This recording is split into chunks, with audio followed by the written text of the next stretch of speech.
Dr. Ranganathan, it's a peculiar situation. The client is pleading guilty. The advocates played judge and jury to convince all of us that the client is innocent.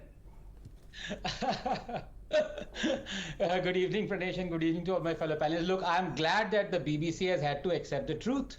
These chauthi fail, otherwise unemployable charlatans should be taken to task now for cheating the government and the Indian people. Three issues here broadly, Pranesh. Just give me a couple of minutes. Number one, was that IT survey in February a bona fide technical investigation after providing enough notices to the BBC? The answer is yes. And BBC has always been anti-Modi. So the agency should never conduct a survey because it would be seen as a vindictive move. Number two, was the BBC similarly investigated by the Congress? The answer is yes, in 2009 and 2010. But was India called a fascist state then? The answer is no. In fact, the UPA forced even Amnesty to close down its offices. But then again, India was a shining beacon of democracy and not a fascist state. Number three, is the BBC a fake news peddling, selective and fraudulent organization?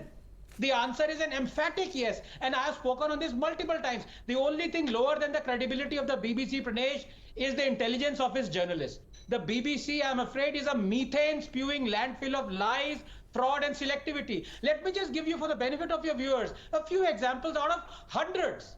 The BBC pulled down its report on Indian fake news because the report itself relied on fake news.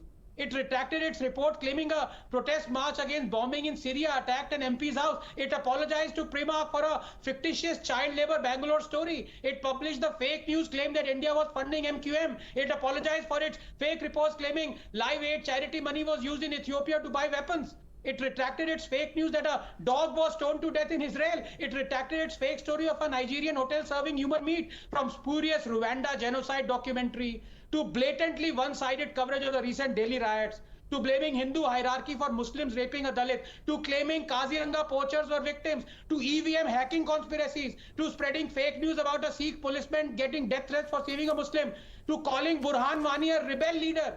The BBC has done it all, Pranesh, for the sake of propaganda. And finally, 30 seconds. Supreme irony is, they slander Modi, who has been fact-checked by none other than the Supreme Court, but did not fact-check those they called on their documentary to slander Modi. Just one example, take Arundhati Roy.